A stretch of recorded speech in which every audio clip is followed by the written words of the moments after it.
Gold trusted gold buyers. మీరు తాకట్టు పెట్టిన బంగారాన్ని విడిపించి ఈ రోజు ఉన్న మార్కెట్ ధరకు కొనబడును.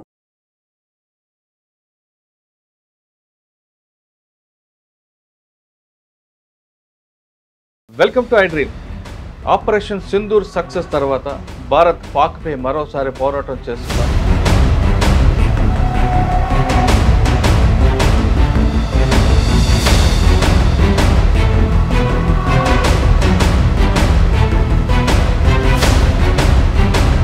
సార్ 3 యూనిట్లు ఎక్కడెక్కడ స్టార్ట్ అయ్యాయి? అంటే చూడండి, ఇప్పుడు వరకు మనకి ఈ ఆపరేషన్ గురించి తెలిసింది గట్టిగా 10% వరకు. ఎందుకంటే ఇది కాన్ఫిడెన్షియల్ ఇన్ఫర్మేషన్ కాబట్టి అంత తొందరగా బయటికి రాదు, చిన్నగా వస్తుంది. అంటే army, navy, air force 3 participate చేసినాయి. కానీ పార్టిసిపేట్ ఎలా చేసినాయి? ఇక్కడ ఇంకొక పాయింట్ మనకు చెప్పింది ఏంటి అంటే, ఒక్కళ్ళు కూడా బోర్డర్ దాటలేదు, ఏవి దాటకుండా ఎలా వెళ్ళినాయి. నా అనాలిసిస్ ప్రకారం నేనేమనుకుంటున్నాను అంటే, మనకి శామ్ మిసైల్స్ అని, సో ఎయిర్ ఫోర్స్ నాకు తెలిసి గాల్లో ఉండి బోర్డర్ క్రాస్ అవ్వకుండా టార్గెట్స్ లాక్ చేసి ఇక్కడి నుంచే ఫైర్ చేసి ఉండొచ్చు. ఇంటర్నేషనల్ బోర్డర్ దాటి మరి వెళ్ళాం. ఇక్కడే కరెక్షన్. వెపన్ మన దగ్గరే ఉంది, జెట్ మన దగ్గరే ఉంది, మనం క్రాస్ అవ్వాలి ఇంటర్నేషనల్ బోర్డర్. జస్ట్ ఆ వెపన్లో నుంచి ఏదైతే మనం మిసైల్ వెళ్ళిందో ఆ మిసైల్ ఒక్కటే క్రాస్ అయింది. సార్, ఆపరేషన్ ఎలా జరిగింది? ఆపరేషన్కి దాదాపు 9 ప్రాంతాలకు ఉంటారు. ఫస్ట్ 21 సైట్స్ ఏవైతే ఉన్నాయో ఇందులో సవాయి నాలా కానివ్వండి, సయ్యద్నా బిలాల్, హిజ్బుల్ ముజాహిదీన్, లష్కరే తైబా, జైషే మొహమ్మద్, మన 26/11లో కసబ్ దొరికిన, డేవిడ్ హెడ్లీ దొరికిన వాళ్ళు కూడా ఈ 2 ఏరియాస్లో ట్రైన్ అయ్యి వచ్చిన వాళ్ళు.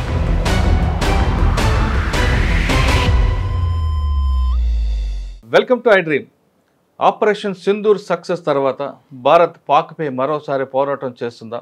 అసలు ఆపరేషన్ సింధూర్ ఎలా స్టార్ట్ అయింది, ఎప్పుడు ఎండ్ అయింది అనే విషయాలు మనతో మాట్లాడడానికి మాజీ మేజర్ హర్షవర్ధన్ గారు ప్రస్తుతం మనతో ఉన్నారు. అని అడిగి చాలా క్లారిటీగా తెలుసుకుందాం. సార్ నమస్తే అండి. జై హింద్ మురళి గారు. జై హింద్ సార్. సార్, మీ ముఖంలో కొంచెం వెలుగు కనిపిస్తుంది. అంటే ఒక ఆన్సర్ అయితే ఇన్ని రోజులు నేను ఇక్కడికి వచ్చి ఆన్సర్ చెప్పాల్సి వచ్చింది. ఫైనల్గా Indian Army, Air Force, Navy answer చెప్పారు. So I'm also very happy. Okay sir, నా హ్యాపీ సరిపోతుంటారా? ఇచ్చిన స్ట్రైక్ చాలంటారా? లేదండి, ఇది జరిగినందుకు నాకు ఆనందంగా ఉన్నా కానీ ఎక్కడో చోట దాన్ని ఏమంటారు, నేనైతే కంప్లీట్గా హ్యాపీగా అయితే లేను. మెయిన్గా 2 విషయాలండి, 2 కాదు ఒక 3 విషయాలు చెప్తాను. ఫస్ట్ విషయం ఏంటంటే, ఇప్పుడు మనం ఇంతకుముందు ఉరీ చూసుకున్న, ఉరీ అటాక్ జరిగినప్పుడు మనం సర్జికల్ స్ట్రైక్ చేసాం. ఆ తర్వాత పుల్వామా జరిగినప్పుడు మనం బాలాకోట్ ఎయిర్ స్ట్రైక్ చేసాం. అప్పుడు కూడా దాదాపు మనం చేసింది ఇదే. అంటే అప్పుడు కొద్దిగా తక్కువ మంది టెర్రరిస్టులను చంపుండొచ్చు, ఇప్పుడు ఎక్కువ మందిని చంపుండొచ్చు. ఇంతకుముందు లాంచ్ ప్యాడ్స్ మీద మనం అటాక్ చేసి ఉండొచ్చు. ఇప్పుడు ఎక్కడైతే వాళ్ళని తయారు చేస్తారో మదర్సాస్ ఏవైతే ఉన్నాయో వాళ్ళ మీద చేసాం. కానీ ఎందుకో నాకు ఇది ఇంకా తక్కువే అనిపిస్తుంది. అంటే మన Indian army, navy, air force కలిసి 1971 తర్వాత 3 యూనిట్స్, అంటే 3 ఆర్మీ, నేవీ, ఎయిర్ ఫోర్స్ 3 కలిసి చేసిన ఆపరేషన్ సింధూర్. సో దీన్ని 3 ఎంటిటీస్ ఉన్నాయి కాబట్టి ఇంకా క్యాపబిలిటీస్ ఎక్కువ ఉంటాయి. ఒకవేళ ఆర్మీ ఒక్కటే చేస్తే ఆర్మీ క్యాపబిలిటీస్ కొద్దిగా లిమిటెడ్గా ఉంటాయి. ఎందుకంటే ఆర్మీ దగ్గర ఫైటర్ జెట్స్ ఉండవు. అదే నేవీ, ఎయిర్ ఫోర్స్ అనుకోండి, అక్కడ ఫైటర్ జెట్స్ ఉంటాయి, మిసైల్స్ కొద్దిగా పెద్దవి ఉంటాయి. సో అలాగే 3 కలిసి చేసినప్పుడు ఇంకా పెద్ద ఎత్తున చేయాలని నేనైతే ఇప్పటికీ నమ్ముతున్నాను. అదొక విషయం నాకు ఇంకా నచ్చలేదు. 3వ విషయం ఏంటి అంటే, పూంచ్, రజౌరి అని జమ్మూలో ఏరియాస్ ఉన్నాయి. ఎప్పుడైతే మనం ఈ స్ట్రైక్స్ చేసామో ఆ తర్వాత పూంచ్, రజౌరిలో ఏవైతే ఇప్పుడు మనం పాకిస్తాన్ మీద అటాక్ చేయాలనుకోండి, ఇప్పుడు అక్కడ టెర్రరిస్ట్ క్యాంప్స్ ఉన్నాయి కాబట్టి వాటి మీద మనం బాంబ్స్ అవి ఇవి వేసాం.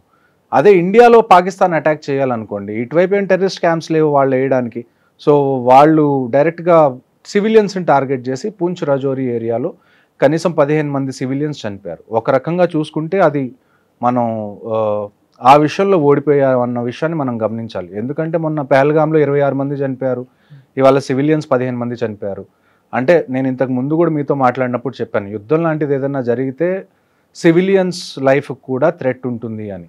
కానీ పాస్ట్లో ఒకసారి చూసుకుంటే కాశ్మీర్ వైపు ఎక్కువగా ఆర్టిలరీ షెల్లింగ్ అనేది జరగదు కంపారిటివ్గా చూసుకుంటే. ఎందుకంటే కాశ్మీర్లో ఎక్కువ ముస్లిం పాపులేషన్ కాబట్టి అక్కడ ఆర్టీ షెల్లింగ్ చేస్తే లోకల్స్కి, సివిలియన్స్కి ఏమన్నా అయితే వాళ్ళకి సపోర్ట్ దొరకదని చెప్పి పాకిస్తాన్ అటువైపు ఎక్కువ షెల్లింగ్ చేయదు. కానీ జమ్మూ వైపు ఏదైతే ఉందో, జమ్మూ రీజన్ ఎక్కడైతే మిక్స్డ్ పాపులేషన్ ఉందో, ఎక్కడైతే హిందూస్, ముస్లిమ్స్ అందరూ అన్ని మతాల వాళ్ళు ఉంటారో అటువైపు ఎక్కువగా షెల్లింగ్ చేసేది. ఇప్పటి నుంచనే కాదు, గత 30 సంవత్సరాల నుంచి కూడా ఎప్పుడన్నా జేఎండ్కేలో షెల్లింగ్ చేయాలి అంటే పాకిస్తాన్ మెజారిటీ టైం మనకి జమ్మూలోనే షెల్లింగ్ చేస్తారు. అది మనకి తెలిసినా కానీ, అంటే ఖచ్చితంగా చేస్తారని తెలిసినా కానీ కొద్దిగా ప్రోయాక్టివ్గా అక్కడ ఉన్న సివిలియన్స్ని ముందు ఎవాక్యువేట్ చేసి ఉండాల్సింది బోర్డర్ ఏరియా. హిస్టరీ చెప్తుంది కదండి జమ్మూలో కొడతారని, మరి ఎందుకు? అదే కదండి, ఇప్పుడు ఇది Jammu and Kashmir law and order కిందకు వస్తుంది, ఇది స్టేట్ లా అండ్ ఆర్డర్ కింద. అక్కడ ఉన్న అఫీషియల్స్ కొద్దిగా ప్రోయాక్టివ్గా ఎందుకు తీసుకోలేదన్నది వాళ్ళే చెప్పాలి.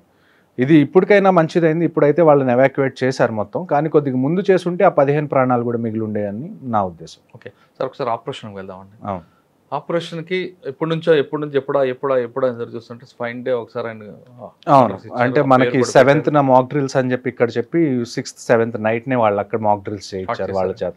సార్ 3 యూనిట్లు ఎక్కడెక్కడ స్టార్ట్ అయ్యి ఉంటాయి? అంటే చూడండి, ఇప్పుడు వరకు మనకి ఈ ఆపరేషన్ గురించి తెలిసింది గట్టిగా 10% వరకే, ఎందుకంటే ఇది కాన్ఫిడెన్షియల్ ఇన్ఫర్మేషన్ కాబట్టి అంత తొందరగా బయటికి రాదు, చిన్నగా వస్తుంది.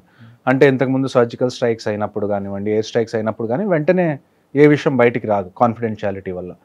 ఇందులో ఇప్పుడు వరకు మనకు తెలిసిన విషయం ఏంటి అంటే army, navy, air force 3 participate చేసినాయి. కానీ పార్టిసిపేట్ ఎలా చేసినాయి? ఇక్కడ ఇంకొక పాయింట్ మనకు చెప్పింది ఏంటి అంటే ఒక్కళ్ళు కూడా బార్డర్ దాటలేదు. కానీ మనం చూసుకోవాల్సింది ఏంటంటే across LC, across international border రెండింటిని దాటి మనం టార్గెట్స్ని అటాక్ చేసాం. ఏవి దాటకుండా ఎలా వెళ్ళినాయి? నా అనాలిసిస్ ప్రకారం నేనేమనుకుంటున్నాను అంటే మనకి శామ్ మిసైల్స్ అని ఉంటాయి. అంటే శామ్ అంటాం మనం, సర్ఫేస్ టు ఎయిర్ మిసైల్. అంటే భూమి మీద నుంచి మనం మిసైల్ వదిలిపెడితే అది వెళ్ళి గాల్లో తగలడం కానీ, లేకపోతే సర్ఫేస్ టు సర్ఫేస్ మిసైల్స్ ఉంటాయి, అవి ఆర్మీ దగ్గర ఉన్నాయి. సో ఆర్మీ నాకు తెలిసి సర్ఫేస్ మిసైల్స్ యూజ్ చేసి అక్కడ డిస్ట్రక్షన్ చేసి ఉండాలి. ఎయిర్ ఫోర్స్ వాటికి మనం బేసిక్గా ఈ ఆపరేషన్లో 2 రకాల మిసైల్స్ ఖచ్చితంగా వాడాం. ఒకటి హ్యామర్, ఒకటి స్కాల్ప్ అని, ఈ 2 పేర్లు. ఈ హ్యామర్ అనేది ఫ్రాన్స్ నుంచి తెచ్చుకున్న మిసైల్స్, ఈ స్కాల్ప్ అనేది బ్రిటిష్, ఫ్రాన్స్ కలిసి తయారు చేసిన మిసైల్స్ అనమాట. వీటిని మనం లాంగ్ రేంజ్ గైడెడ్ మిసైల్స్ అంటాం, గైడెడ్ క్రూయిజ్ మిసైల్స్ అంటాం. సో ఇవి మనం ఒకవేళ మనం లోపలికి ఎంటర్ అవ్వకపోయినా మనం బార్డర్ దగ్గర ఉండి మన ఎయిర్ క్రాఫ్ట్ గాల్లో పెట్టి అక్కడి నుంచి ఫైర్ చేసినా కానీ చాలా దూరం వెళ్ళి ఎనిమీ టార్గెట్స్ని టార్గెట్ చేసేంత క్యాపబిలిటీస్ ఉన్న మిసైల్స్ ఇవి. సో ఎయిర్ ఫోర్స్ నాకు తెలిసి గాల్లో ఉండి బార్డర్ క్రాస్ అవ్వకుండా టార్గెట్స్ లాక్ చేసి ఇక్కడి నుంచే ఫైర్ చేసి ఉండొచ్చు. మరి నేవీ ఎలా ఇన్వాల్వ్ అయింది అంటే నేను అనుకోవడం ఏంటి అంటే మనకి ఎయిర్ క్రాఫ్ట్ క్యారియర్ ఉన్నాయి, ఐఎన్ఎస్ అరిహంట్ అని కానివ్వండి, లేకపోతే ఐఎన్ఎస్ విక్రాంత్ కానివ్వండి, ఇలాంటి ఎయిర్ క్రాఫ్ట్ క్యారియర్స్ ఉంటాయి. ఈ ఎయిర్ క్రాఫ్ట్ క్యారియర్స్ మీద అట్ ఏ టైం మనం కనీసం 15-16 జెట్ ప్లేన్స్ తీసుకొని మనం ట్రావెల్ చేయొచ్చు. సో నాకు తెలిసి జెట్ ప్లేన్స్ ఏవైతే ఖచ్చితంగా తెలిసిన విషయం ఏంటంటే ఇందులో రఫేల్స్ ఏవైతే మనం ఫ్రాన్స్ నుంచి కొత్తగా తెప్పించుకున్నామో అవైతే మాత్రం ఖచ్చితంగా యూజ్ అయినాయి అని మాత్రం మనం ఒకసారి గమనించాలి. నాకు తెలిసి రఫేల్ ఎయిర్ క్రాఫ్ట్స్ ఏవైతే ఉన్నాయో ఇండియాలో ఉన్న ఏదన్నా బేస్ మీద నుంచి ఎగరకుండా ఈ ఎయిర్ క్రాఫ్ట్ క్యారియర్ నుంచి టేక్ ఆఫ్ అయ్యి అవి ఫైర్ చేసి మళ్ళీ ఎయిర్ క్రాఫ్ట్ క్యారియర్ మీద ల్యాండ్ అయినాయి అని నా ఉద్దేశం. కానీ మీరు చెప్తున్న ఆ ప్రాంతం అంతా కూడా గుజరాత్, ఆ ప్రాంతంలో సముద్రం ఉందండి, కానీ జెట్స్కి చాలా అది కూడా ఉంటుంది కదా, చాలా దూరం వెళ్ళి వచ్చే కేపబిలిటీ ఉంటుంది. వాటిలో చాలా ఫ్యూయల్ ఉంటుంది, ఆల్మోస్ట్ కొన్ని వేల కిలోమీటర్లు అవి ట్రావెల్ చేసే అంత కేపబిలిటీ వాటికి ఉంటాయి. సార్ ఆపరేషన్ స్టార్ట్ అయింది, పర్టికులర్గా 9 ఏరియాలు కొట్టాం.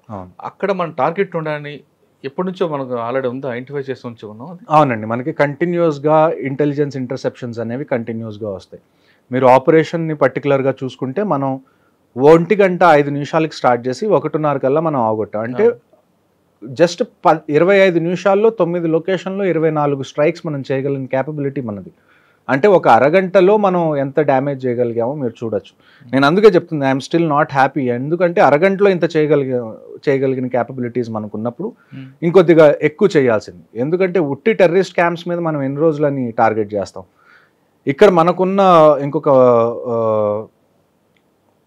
హోప్ ఏంటి అంటే మన పూర్వపు ఎవరైతే చీఫ్ ఆఫ్ ఆర్మీ స్టాఫ్ ఉన్నారో మాజీ సైన్యాధ్యక్షులు జనరల్ నరావనే గారు, ఆయన ట్వీట్ ఏం చేశారంటే ఇది జస్ట్ బిగినింగ్ మాత్రమే అని ట్వీట్ చేశారు.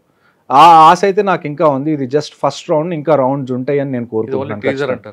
ఖచ్చితంగా నేను అలాగ అనుకుంటున్నాను, అలా అవ్వాలని అనుకుంటున్నాను.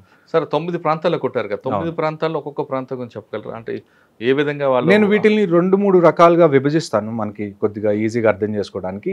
ఇందులో మూడు రకాల గ్రూప్స్ ఉన్నాయి.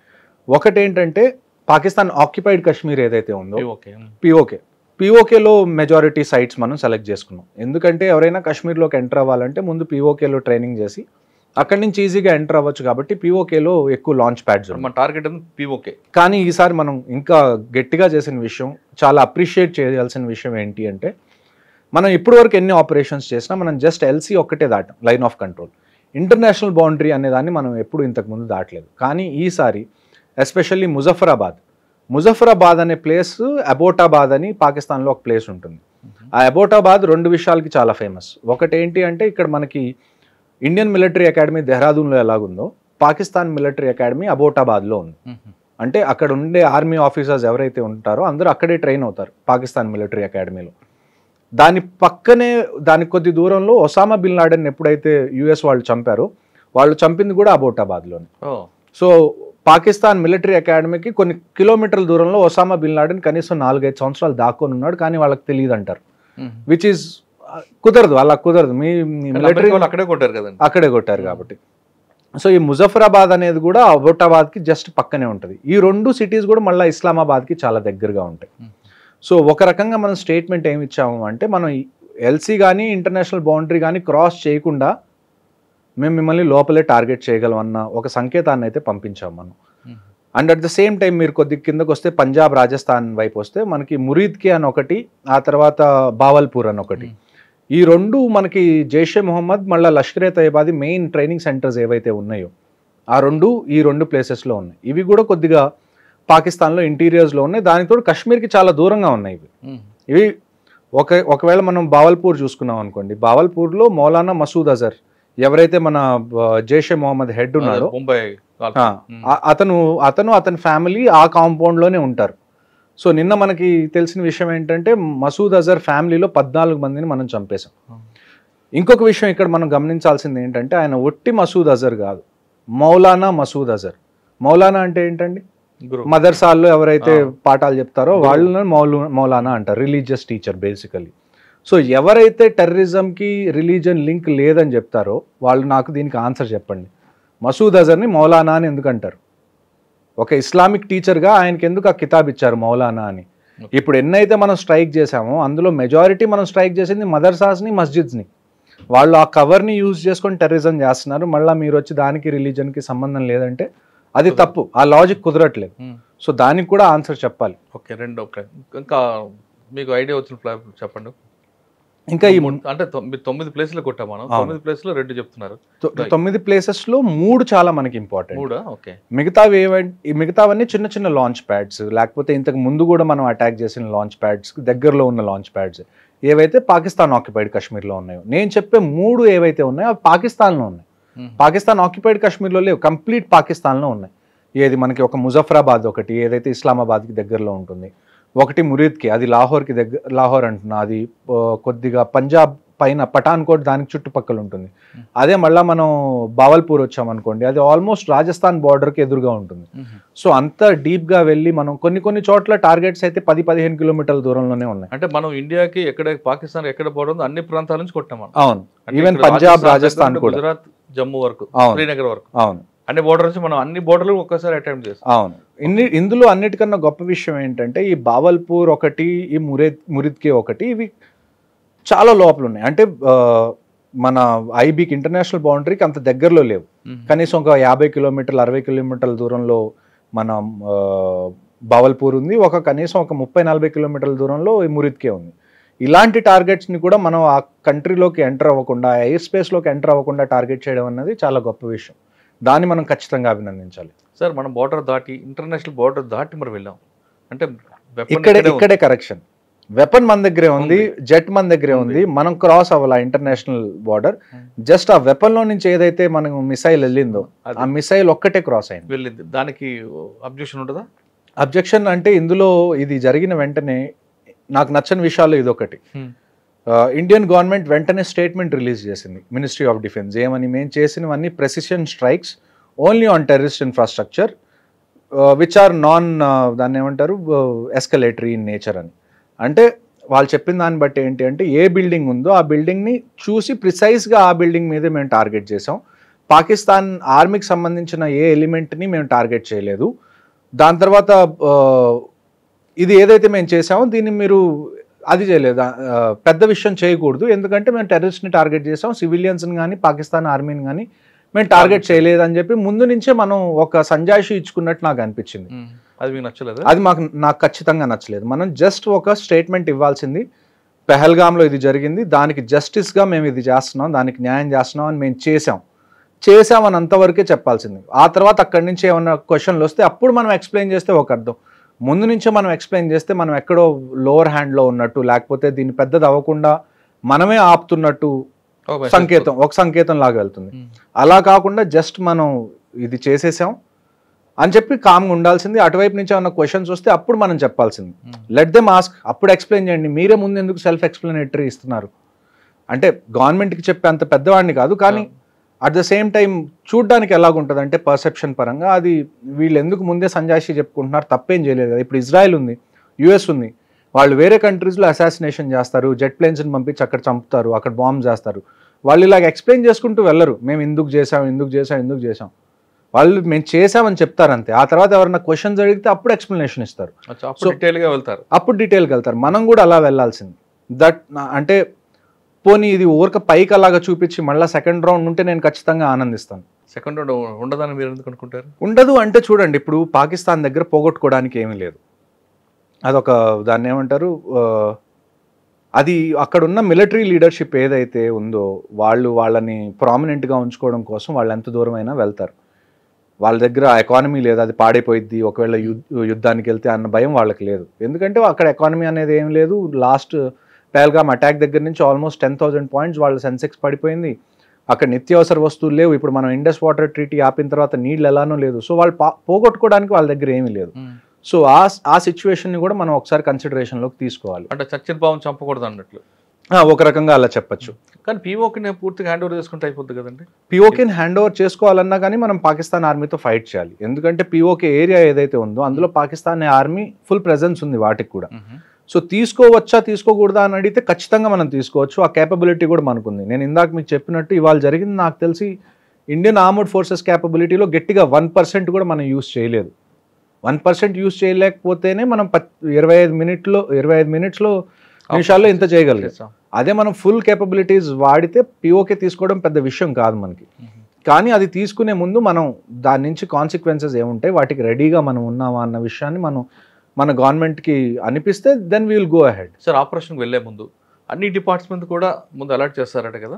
నాకు తెలిసి చూడండి, ఇలాంటి సీక్రెట్ ఆపరేషన్స్ ఎలాగుంటాయి అంటే లాస్ట్లో నాకు తెలిసి కొన్ని గంటల ముందే ప్లాన్ బయటికి రిలీజ్ అవుతుంది. అంతకు ముందు వరకు కూడా కనీసం ఒక 2-3 ప్లాన్లు ఎక్స్ట్రా పెట్టుకొని ఉంటారు. ప్లాన్ బి, ప్లాన్ సి లాగా కనీసం ఏబిసి 3 ప్లాన్స్ అయితే కనీసం మినిమం ఉంటాయి. ఎందుకంటే ఇలాంటి సీక్రెట్ ఆపరేషన్స్లో కొన్నిసార్లు ఇన్ఫర్మేషన్ లీక్ అవ్వడానికి కూడా ఛాన్సెస్ ఉంటాయి.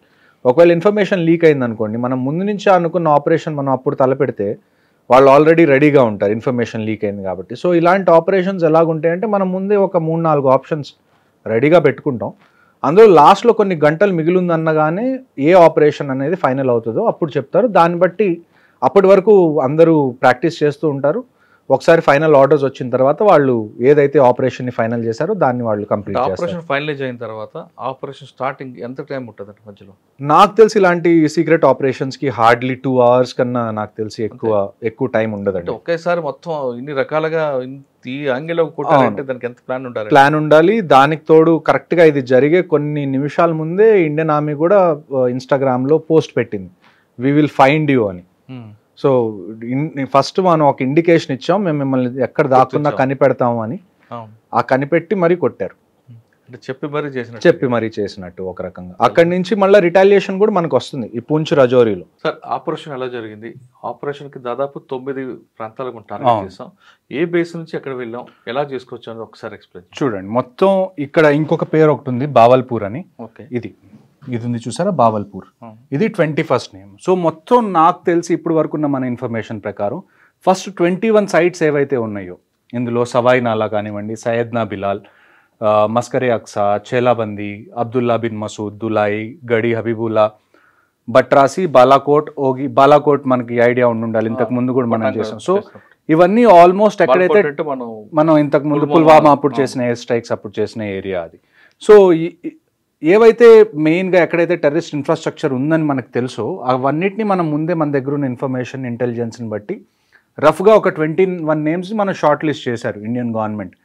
ఆ 21 నేమ్స్లో కూడా మళ్ళా ఏవైతే 9 ప్లేసెస్ ఉన్నాయో అవి లాస్ట్ డేకి నేను ఇందాక మీకు చెప్పినట్టు ఆల్మోస్ట్ ఒక 3-4 సెట్ ఆఫ్ ఆపరేషన్స్ అనేవి ఉంటాయి.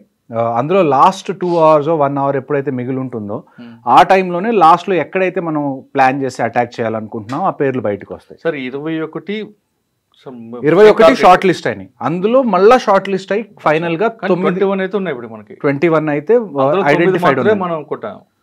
ఈ 21 కొట్టాలని ముందు అనుకున్నారా లేదా అన్నది మనకి తెలియదు. కానీ లాస్ట్ లో మటుకు ఏమైంది అంటే ఇందులో 9 ఏవైతే హై లెవెల్ టార్గెట్స్ ఉన్నాయో ఆ టార్గెట్స్ ని ఖచ్చితంగా మనం డిస్ట్రాయ్ చేయాలని చెప్పి 21లో నుంచి 9 అయితే వాళ్ళు సెలెక్ట్ చేసుకొని దానిలో ఫైర్ చేశారు. సో ఈ 21st నేమ్ ఏంటంటే బావల్పూర్. ఈ బావల్పూర్ మీరు చూసుకుంటే చూడండి ఎంత దూరం ఉందో ఇక్కడ నుంచి. ఇక్కడ అమృత్సర్ మనం అనుకుంటే బావల్పూర్ ఇంకా కింద ఉంటుంది. సో ఆల్మోస్ట్ చాలా లోపల మనం ఆ 9 ఏవైతే ఉన్నాయో ఇదిగోండి ఈ 9 మనం అర్థం చేసుకుంటే మనకి క్లియర్గా అర్థం అవుతాయి. ఇందులో చూసుకుంటే మనకి 9 సైట్స్ మెయిన్ ఇంపార్టెంట్. అందులో ఇది వచ్చేసి మనకి జైషే మొహమ్మద్, లష్కరే తైబా, జైషే మొహమ్మద్, హిజ్బుల్ ముజాహిదీన్, లష్కరే తైబా, జైషే మొహమ్మద్, హిజ్బుల్ ముజాహిదీన్, లష్కరే తైబా, జైషే మొహమ్మద్. సో మేజర్గా చూసుకుంటే ఈ 3 మనకున్న అతిపెద్ద థ్రెట్స్. ఆ టీఆర్ఎఫ్ అన్నది ఏదైతే ఉందో ది రెసిస్టెన్స్ ఫ్రంట్ అన్నది వాళ్ళు అది కూడా ఈ ఎల్ఈటీ జైషే మొహమ్మద్ అంటే లష్కరే తైబా జైషే మొహమ్మద్దే ప్రాక్సీ అంటే ఒక బినామీ కంపెనీ లాగా మనం అనుకోవచ్చు. మెయిన్ అయితే ఈ 2 ఇప్పుడైతే బాగా యాక్టివ్గా ఉన్న టెర్రరిస్ట్ ఆర్గనైజేషన్స్ వ్యాలీలో ఒకటి ఎల్ఈటీ, ఒకటి జైషే మొహమ్మద్, లష్కరే తైబా. ఇప్పుడు ఈ 9 టార్గెట్స్ ఏవైతే ఉన్నాయో ఈ 9 టార్గెట్స్ని మనం 3 విధాలుగా అర్థం చేసుకుంటే మనకి క్లియర్గా ఆపరేషన్ అర్థం అవుతుంది. ఈ 1 అనేది ఏది? ఈ 1 అనేది మనం చూసుకుంటే మర్కజ్ సుభానల్లా, బావల్పూర్, జైషే మొహమ్మద్. సో మీరు ఒకసారి చూడండి జమ్మూ అండ్ కాశ్మీర్ ఇక్కడ ఉంది. ఇక్కడ సమ్వేర్ అరౌండ్ మనం ఆల్మోస్ట్ ఇది రాజస్థాన్ అనుకుంటే ఇది పంజాబ్, ఇది పంజాబ్ రాజస్థాన్ మధ్యలో బార్డర్ అనుకుందాం. సో ఈ బావల్పూర్ అనేది ఏదైతే ఉందో అది ఆల్మోస్ట్ ఇండియన్ ఇదంతా మనకి ఇంటర్నేషనల్ బౌండరీ. ఇదంతా ఏదైతే ఉందో ఇది పిఓకే, ఇది Kashmir, okay, Jammu and Kashmir. Okay, so ఇలాగ అనుకోవచ్చు. సో ఇవైతే ఏమున్నాయో ఈ మధ్యలో ఉన్న టార్గెట్స్ ఏవైతే ఉన్నాయో ఈ 3, 4, 6, 8 లాంటి టార్గెట్స్ ఏవైతే ఉన్నాయో వీటిని మనం పిఓకేలో ఏవైతే టెర్రరిస్ట్ లాంచ్ ప్యాడ్స్ ఉన్నాయో అవి అనుకోవచ్చు. ఈ 9, 7, 5, 2 and 1 ఇవేవైతే ఉన్నాయో ఇవన్నీ పాకిస్తాన్ లోపల ఉన్న టెర్రరిస్ట్ క్యాంప్స్. అంటే అన్నిటికన్నా మెయిన్ ఇంపార్టెంట్ ఈ 2 అండి. ఫస్ట్ది ఏంటంటే బావల్పూర్, సెకండ్ది ఏంటంటే మురీద్కే. ఈ రెండిట్లో ఏంటి అంటే ఫస్ట్ మనం దీని గురించి మాట్లాడుకుందాం. బావల్పూర్ మౌలానా మసూద్ అజర్ ఎవరైతే మన జైషే మొహమ్మద్కి ఎవరైతే హెడ్ ఉన్నాడో అతనిది ఇక్కడ ఒక మర్కజ్ ఉంది. అక్కడ చాలామంది ట్రైన్ అవుతారు. ఇన్ఫ్యాక్ట్ ఎవరైతే మన 26/11లో కసబ్ దొరికినా, డేవిడ్ హెడ్లీ దొరికినా వాళ్ళు కూడా ఈ 2 ఏరియాస్లో ట్రైన్ అయ్యి వచ్చిన వాళ్ళు. వాళ్ళు కాశ్మీర్ వైపు ట్రైన్ అవ్వలేదు, వాళ్ళు పంజాబ్ అండ్ రాజస్థాన్ వైపు ట్రైన్ అయ్యి ఇటువైపు వచ్చారు నీళ్ళ గుండా అంటే ఓషన్ గుండా. సో ఈ రెండోది మనకి ఉన్నది ఏంటి అంటే మురీద్కే. ఈ 2 ఒక రకంగా చూసుకుంటే ఇంటర్నేషనల్ బౌండరీ దగ్గర నుంచి చాలా లోపలికి ఉంటుంది. ఇది ఒక ఆల్మోస్ట్ నాకు తెలిసి ఇది ఒక 50 to 70 కిలోమీటర్స్ ఉండే ఛాన్స్ ఉంది ఇంటర్నేషనల్ బార్డర్ దగ్గర నుంచి ఈ బావల్పూర్ అనేది ఏదైతే ఉందో. అదే మనం మురీద్కే చూసుకుంటే మురీద్కే కూడా ఆల్మోస్ట్ 30 to 50 కిలోమీటర్స్ రేంజ్లో అయితే ఖచ్చితంగా ఇంటర్నేషనల్ బార్డర్ దగ్గర ఉంటుంది. ఆ తర్వాత మనకి మెయిన్గా మనం అటాక్ చేసింది ఏంటంటే సర్జల్, అంటే ఇది తెరాకలాన్, సియాల్కోట్ కూడా చాలా ఇంపార్టెంట్ పాయింట్. అక్కడ కూడా చాలా టెర్రరిస్ట్ యాక్టివిటీస్ అనేవి జరుగుతాయి. బర్నాలా, కోట్లీలో 2 మనం. ఆ తర్వాత ముజఫరాబాద్ అనేది 7 if I'm not wrong 8 Muzaffarabad. ఇక్కడ ఈ ముజఫరాబాద్ అనేది కూడా చాలా ఇష్యూ ఉన్న ప్లేస్. ఈ ముజఫరాబాద్ ఇందాక మనం మాట్లాడుకుంటున్నప్పుడు ముజఫరాబాద్ అనేది ఇస్లామాబాద్కి చాలా దగ్గర, అబోటాబాద్ కూడా చాలా దగ్గర. ఇంకోటి ఈ 9 అనేది ఇది. ఈ 2 ముజఫరాబాద్లో 2, కోట్లీలో 2, ఆ తర్వాత పంజాబ్లో 1, రాజస్థాన్ ఎదురుగా అంటే ఇక్కడ ముల్తాన్ ఏరియా వస్తుంది. ఆ ఏరియాలో ఈ 2 టార్గెట్స్ అనేది ఈ 2 కన్నా కానీ ఈ 5 టార్గెట్స్ ఏవైతే ఉన్నాయో అంటే ఇంటర్నేషనల్ బౌండరీ దాటి ఈ పాకిస్తాన్ లోపల ఉన్నవి అటాక్ చేయడం అనేది ఇది చాలా చాలా కొత్తగా చేసింది. అంటే చాలా అభినందించాల్సిన విషయం. ఎందుకంటే ఎయిర్ క్రాఫ్ట్స్ ఏవైతే ఉన్నాయో అవి ఎంటర్ అవ్వలేదు, ఇక్కడ వరకే ఆగిపోయినాయి ఎయిర్ క్రాఫ్ట్స్. ఇక్కడి నుంచి ఫైర్ చేసి లోపల ఉన్న టార్గెట్స్ని మనం డిస్ట్రాయ్ చేసాం. ఇదే టైంలో మనకి చాలా మిస్ఇన్ఫర్మేషన్ వస్తుంది. ఏమని అంటే మనవి కూడా ఒక 5-6 జెట్ ప్లేన్స్ వాళ్ళు కింద పడేశారు, వాళ్ళు కూల్చేశారు, అది డ్రోన్లు కూడా కూల్చారు. ఇక్కడ మనకు వచ్చే క్వశ్చన్ ఏంటి, లాజిక్ ఎక్కడ మ్యాచ్ అవ్వదు అంటే మనం అసలు మన ఎయిర్ క్రాఫ్ట్స్ని బార్డరే దాటించకపోతే వాళ్ళు ఎలా కూల్చేశారు. మనం పంపించింది ఓన్లీ యామినిషన్, అంటే మిసైల్స్ ఒక్కటే మనం పంపించాం. ఎయిర్ క్రాఫ్ట్స్ మనం లోపల పంపించినప్పుడు వాళ్ళ ఎయిర్ క్రాఫ్ట్స్ని అసలు ఎలా కింద పడేయగలరు చెప్పుకోవడానికి ప్రజలకి అంటే జనరల్గా ఎప్పుడైనా ఇలాంటి ఆపరేషన్ జరిగినా, ఇలాంటి వార్ లాంటి సిచ్యువేషన్ వచ్చినా అన్నిటికన్నా పెద్ద థ్రెట్ ఏంటి అంటే ఇన్ఫర్మేషన్ వార్ఫేర్. అలాంటి టైంలో ఇష్టం వచ్చినట్టు ప్రొపగాండా చేయడం కానివ్వండి, లేకపోతే పుకార్లు పుట్టించడం కానివ్వండి, దీనివల్ల ఏమైందంటే జనాల్లో ప్యానిక్ క్రియేట్ అవ్వడం. ఇప్పుడు మనకు ఒక న్యూస్ వస్తుంది, అది నిజమో కాదో మనం తెలుసుకోకముందే మనం షేర్ చేసేసాం, ఒక 2 గంటల్లో జరగాల్సిన డ్యామేజ్ మొత్తం జరిగిపోతుంది. అది ఫ్యాక్ట్ చెక్ అయ్యి అది అబద్ధం అని తెలిసేసరికి 2 గంటలు అయిపోతుంది. సార్ ఇప్పుడు 9 అటాక్లు చేశారు కదా. అవును. ఆల్రెడీ ఇక్కడ బోర్డర్ మన దగ్గర ఉంది, రాజస్థాన్కి పంజాబ్కి. అవును. వాళ్ళు జమ్మూ ఇటువైపు కొట్టారు, వాళ్ళు 16 మంది చనిపోయారు. మరి ఈ ప్రాంతం అంతా కూడా మన వాళ్ళు ముందే అలర్ట్ చేస్తుంటే బాగుంటుంది కదా. అది ఈ ప్రాంతం అండి, ఈ జమ్మూ ఏరియా ఏదైతే ఉందో, నేను ఇందాక కూడా అదే చెప్పాను, ప్రోయాక్టివ్గా ఖచ్చితంగా జేఎండ్కే గవర్నమెంట్ అయితే ఉండాల్సింది. ఎందుకంటే కంటిన్యూస్గా ఇది జమ్మూ, ఇది కాశ్మీర్ రీజన్, ఇది జమ్మూ రీజన్ అనుకున్నారు అనుకోండి. ఇప్పుడు వరకు నేను చూసిన దాంట్లో ఎప్పుడైనా షెల్లింగ్ జరిగితే ఇటువైపు షెల్లింగ్ వచ్చే ఛాన్సెస్ ఆల్మోస్ట్ 0. కానీ ఈ ఏరియా మాత్రం కంటిన్యూస్గా కొన్ని సంవత్సరాల నుంచి ఎప్పుడు ఇండియా పాకిస్తాన్ మధ్యలో సీజ్ ఫైర్ వైలేషన్ అయినా కానీ ఈ రజౌరి మోస్ట్లీ 2 ఉన్నాయి. రజౌరి ఒకటి, పూంచ్ ఒకటి, పూంచ్ సెక్టర్, ఈ 2 జమ్మూలో ఉన్నాయి. ఇవన్నీ దగ్గరలో ఉండే. సాంబా సెక్టర్ కూడా జమ్మూ ఏరియాలోనే ఉంటాయి. ఈ వీటితో పాటు RS-4 కూడా ఎఫెక్టెడ్ కదా. అవునండి. అవన్నీ ఇప్పుడు ప్రస్తుతం మనకు అందిన ఇన్ఫర్మేషన్ ప్రకారం వెస్ట్ సైడ్లో ఉన్న ఏవైతే మేజర్ ఎయిర్పోర్ట్స్ ఉన్నాయో ఆ ఎయిర్పోర్ట్స్ కూడా మూసేయడం జరిగింది, including Uttarakhand, Himachal also. So ప్రస్తుతం ఇంకొక విషయం ఇవాళ ఉదయం తెలిసింది ఏంటి అంటే, ఇక్కడ లాహోర్ ఉంటుంది, ఇది ఐ థింక్ లాహోర్, ఇది లాహోర్లో కూడా ఎయిర్పోర్ట్ మీద 3 బ్లాస్ట్లు జరిగినాయి. అది ఇండియా చేసిందా లేకపోతే డ్రోన్ ఇండియా వదిలిపెడితే డ్రోన్ వెళ్ళి అక్కడ పడి చేసిందా అన్నది ఇంకా బయటికి రాని విషయం. కానీ ఇవాళ ఉదయం కూడా 3 బ్లాస్ట్లు అయితే లాహోర్ ఎయిర్పోర్ట్లో జరిగినాయి, ఎయిర్పోర్ట్ ఆ చుట్టుపక్కల. సార్ ఎక్కువ థ్రెట్ మనకి ఇటువైపు కనిపిస్తుంటుంది. చూడండి, వార్ ఒకవేళ మీరు టెర్రరిజం ఆపరేషన్స్ చూసుకున్నారనుకోండి, ఈ ఏరియా మనకి థ్రెట్ ఎక్కువ. కొద్దిగా మనం చూసుకుంటే పఠాన్ కోట్ ఏదైతే పంజాబ్ బార్డర్ విలేజెస్ ఉన్నాయో ఇక్కడ కొద్దిగా థ్రెట్ ఉంది తప్ప మిగతాది ఐ డోంట్ థింక్ బార్డర్స్ దగ్గర అయితే కంప్లీట్ వార్ అవుతుంది తప్ప థ్రెట్ లాంటివి చిన్నవేవి ఇక్కడైతే అయ్యే ఛాన్సెస్ తక్కువ. ఎందుకంటారు? ఎందుకంటే ఇక్కడ ఇంటర్నేషనల్ బౌండరీ కాబట్టి, ఇక్కడ BSF ఆల్రెడీ ఉంటుంది కాబట్టి ఇక్కడ మనకి ఇష్యూ ఉండదు. ఇక్కడ మనకున్నది LC కాబట్టి LC ఒక ఖచ్చితమైన రేఖ అని మనం పరిగణించాం దాన్ని. ఇంటర్నేషనల్ బౌండరీకి ఒక శాంక్టిటీ ఉంటుంది, కానీ LCకి ఒక శాంక్టిటీ ఉండాల్సిన అవసరం లేదు. సో అందుకని ఇక్కడ మనకు అటాక్స్ ఎక్కువ జరుగుతాయి కంపారిటివ్లీ ఇక్కడ జరిగిన దానికన్నా. సార్ ఇప్పుడు మీరు చెప్తున్నట్లుగా ఈరోజు కూడా 2 జరిగాయి అంటున్నారు లాహోర్ మీద. దీనికి రిటాలియేషన్గా వాళ్ళు ఏం చేసే అవకాశం ఎక్కడ ఉండొచ్చు? చూడండి, నా అంచనా ప్రకారం అయితే ఈ ఇంటర్నేషనల్ బౌండరీ ఏదైతే ఉందో దీన్ని వాళ్ళు కదిలించరు. వాళ్ళు ఎంత చేసినా కానీ నాకు తెలిసి ఈ POK నుంచి కాశ్మీర్లో చేస్తారు, లేకపోతే టెర్రరిస్ట్ పంపించి అలాగే ఏమైనా చేయొచ్చు, లేకపోతే జమ్మూ అండ్ పఠాన్కోట్ సెక్టర్ ఏదైతే ఉందో అక్కడ షెల్లింగ్ చేసే అవకాశం ఉంది తప్ప కిందకు వస్తే వాళ్ళంతటి వాళ్ళు యుద్ధాన్ని ప్రకటించినట్టే. సో ఈ ఇంటర్నేషనల్ గేమ్ ఇక్కడే ఆడాలి, ఎందుకంటే ఇక్కడ LC ఉంది కాబట్టి. ఇంటర్నేషనల్ బౌండరీకి ఒక పవిత్రత ఉంటుంది, ఆ పవిత్రతని వాళ్ళు ఏమన్నా, ఇప్పుడు మనం నిన్న క్రాస్ చేసాం ఇంటర్నేషనల్ బౌండరీ, కానీ క్రాస్ చేసినా కానీ మనం ఎప్పుడు పాకిస్తాన్ మిలిటరీ ఇన్ఫ్రాస్ట్రక్చర్ కానివ్వండి, లేకపోతే పాకిస్తాన్ దగ్గర ఉన్న ఎక్విప్మెంట్ని కానివ్వండి, సివిలియన్స్ని కానీ మనం టార్గెట్ చేయలేదు.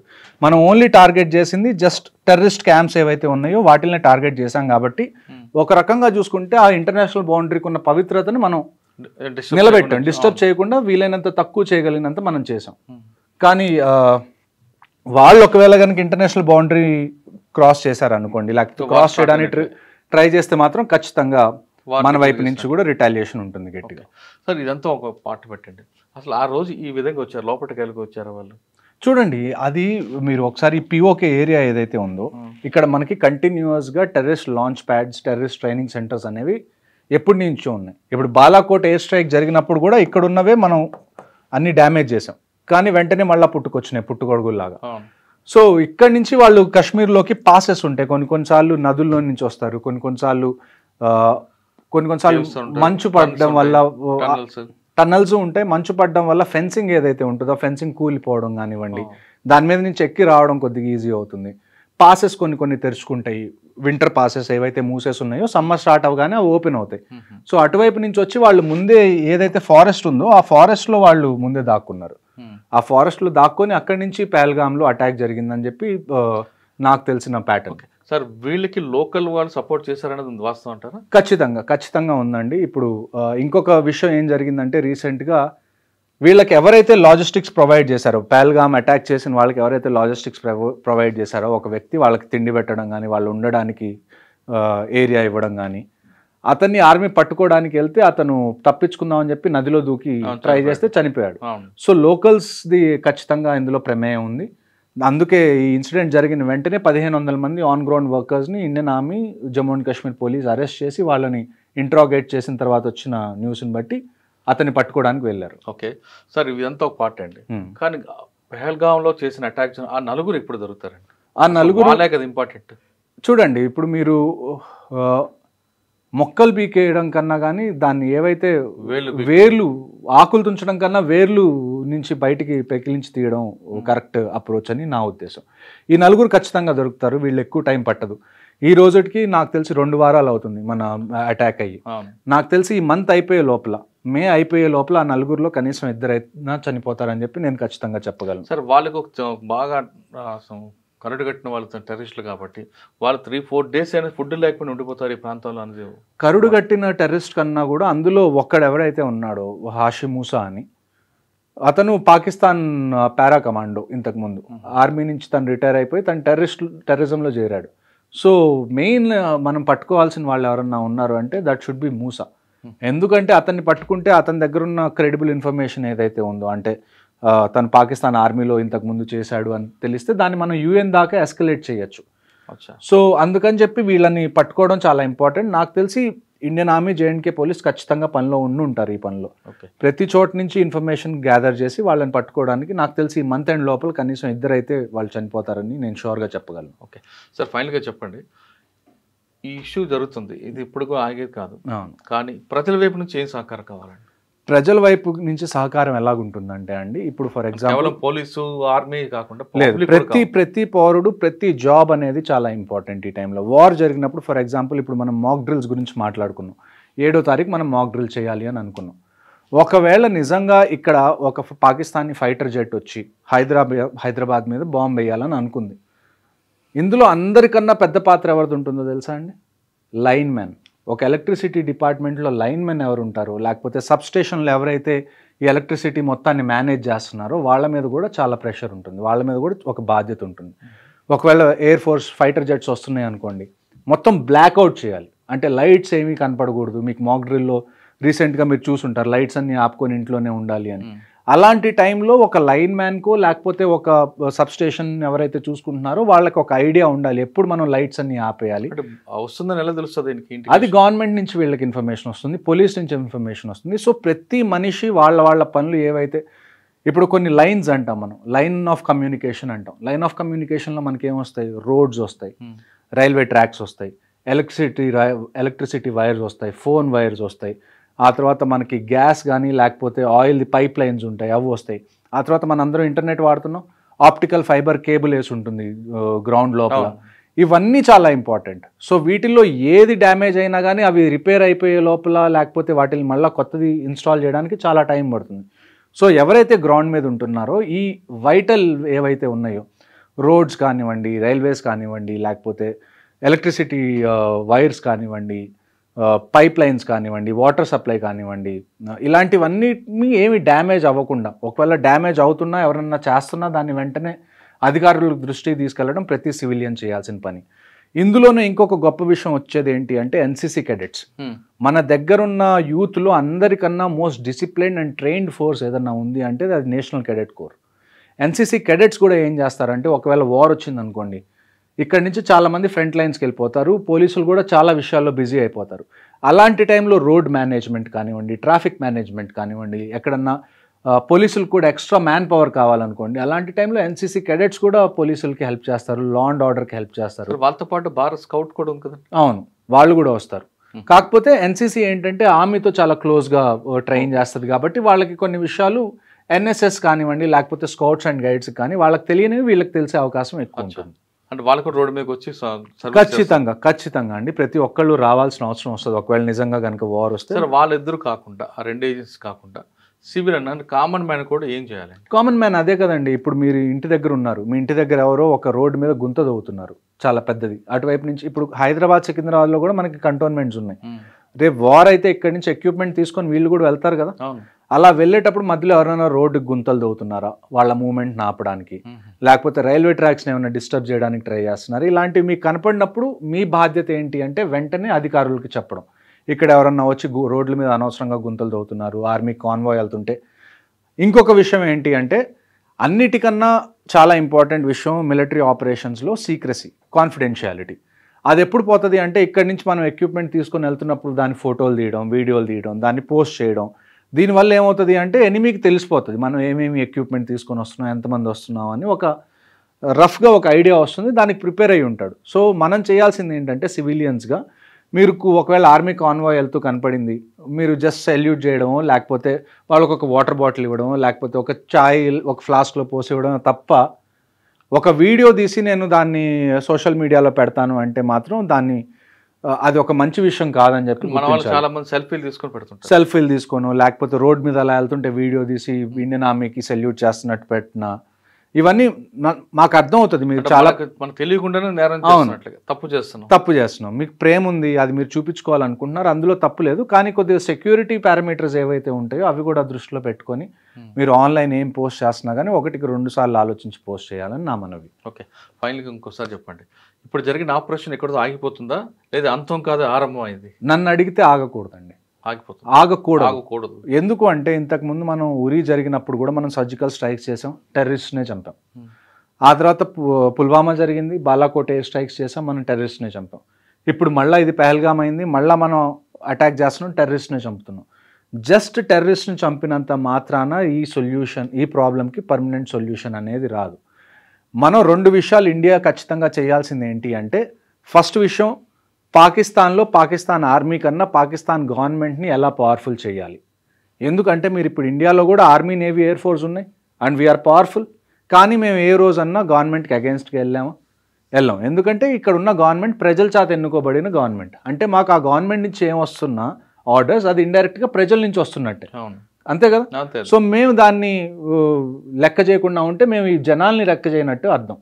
సో పాకిస్తాన్లో ఏంటంటే అక్కడ ఒక గవర్నమెంట్ ఎలక్ట్ అవుతుంది, ఆ ఎలక్ట్ అయిన గవర్నమెంట్ ఏదైనా చేద్దాం అనుకునే లోపల అక్కడ పాకిస్తాన్ ఆర్మీ వచ్చేసి ఆ గవర్నమెంట్ని నెట్టేసి వాళ్ళు మళ్ళీ పాలించడం మొదలు పెడతారు. సో ఇండియా టార్గెట్ ఏముండాలి అంటే పాకిస్తాన్ గవర్నమెంట్ ఏదైతే ఉందో దాన్ని పాకిస్తాన్ ఆర్మీ కన్నా పవర్ఫుల్ చేయడం ఫస్ట్ విషయం మనకు కావాలి. రెండో విషయం ఏంటి అంటే ఈ ఆపరేషన్స్తో పాటుగా మనం చేయాల్సింది ఏంటి అంటే ఇప్పుడు Pakistan is also a nuclear country, వాళ్ళ దగ్గర కూడా న్యూక్లియర్ కేపబిలిటీస్ ఉన్నాయి. మనం ఏమేం డాక్యుమెంట్స్ లేకపోతే ఏమేం ప్రూఫ్స్ కలెక్ట్ చేసి మనం యునైటెడ్ నేషన్స్లో ఎలాగ అపీల్ చేయాలి అంటే ఇలాంటి పనులు పాకిస్తాన్ చేస్తుంది కాబట్టి యుఎన్ షుడ్ మేక్ షూర్ పాకిస్తాన్ని డీన్యూక్లియరైజ్ చేయాలి. పాకిస్తాన్ దగ్గర న్యూక్లియర్ అసెట్స్ ఉంటే కోతికి కొబ్బరి చెప్పు ఉన్నట్టే. సో అందుకని చెప్పి వాళ్ళ దగ్గర నుంచి న్యూక్లియర్ అసెట్స్ అనేవి మనం యునైటెడ్ నేషన్స్ ద్వారా తీసేయడం అనేది ఒక దాన్ని ఏమంటారు లాంగ్ రన్లో మనకి చాలా బెనిఫిట్ అయ్యే ఒక ప్లాన్. ఈ 2 మనం ఇండియన్ గవర్నమెంట్ చేస్తే నాకు తెలిసి ఈ ప్రాబ్లంకి ఒక పర్మనెంట్ సొల్యూషన్ అయితే ఉంటుంది. అంతేగాని పిఓకే చూడండి, ఒక్కసారి వాళ్ళ దగ్గర న్యూక్లియర్ లేదనుకోండి, న్యూక్లియర్ డిటరెంట్ అనేది వాళ్ళ దగ్గర లేదనుకోండి, మనం ఆపరేషన్స్ కూడా కొద్దిగా ఈజీగా చేయొచ్చు. పిఓకే ఇప్పుడు ఈ government for example Modi government మేము పిఓకే తెస్తాం అని అన్నా కానీ it doesn't happen in a week or A month. దానికి చాలా టైం పడుతుంది, దానికి బ్యాక్గ్రౌండ్ వర్క్ కూడా చాలా కావాలి. అలాంటి బ్యాక్గ్రౌండ్ వర్క్లో నన్ను అడిగితే ఆ న్యూక్లియర్ ఏవైతే ఉన్నాయో న్యూక్లియర్ అసెట్స్ పాకిస్తాన్ దగ్గర అది యుఎన్ జప్తు చేసుకున్న తర్వాత మనం ముందుకెళ్ళడం బెటర్. ఓకే, మొత్తం మీద ఆపరేషన్ చూసుకుంటే ఏమాత్రం కాదు, మనం వాడింది కేవలం 1% మాత్రమే వాడామంటున్నారు హర్ష గారు. ఆయన చెప్తున్నట్టుగా పూర్తి స్థాయిలో మనం వాడితే దాన్ని తట్టుకోవడం ఎవరి తరం కాదు అని చెప్తున్నారు. మరోవైపు ఒకవేళ పాకిస్తాన్ కానీ యుద్ధం ప్రకటిస్తే భారతదేశంలో ప్రతి పౌరుడు కూడా తన వంతు పాత్ర పోషించాలంటూ హర్షవర్ధన్ చెప్తున్నారు. ఇది మందే కాదు అని కాకుండా ప్రతి ఒక్కరు తమకి ఏం జరుగుతుందన్న విషయాన్ని వెంటనే ఆఫీసులకు దృష్టి తీసుకెళ్ళడం, అదేవిధంగా అక్కడ జరుగుతున్న విషయాలను సెల్ఫీలకి తీసుకొని కాలక్షేపం చేయకుండా మీ వంతు బాధ్యతగా చేయండి అంటూ హర్షవర్ధన్ గారు రిక్వెస్ట్ చేస్తున్నారు. ఇది పహల్గామ్ ఇష్యూపై హర్షవర్ధన్ గారి ఒపీనియన్. మరో ఇష్యూలో మళ్ళీ కలుద్దాం. అంతవరకు నమస్తే. థ్యాంక్ యూ అండి. Thank you very much. జై హింద్. జై Hind. Thank you. iDreams, this police diaries is something very, very valuable towards that. I must really appreciate Murali, your insights. iDreams founder and CEO చిన్న వాసుదేవ్ రెడ్డి గారితో మురళీధర్ క్రైమ్ స్టోరీస్ చాలా famous అయిపోయినావు.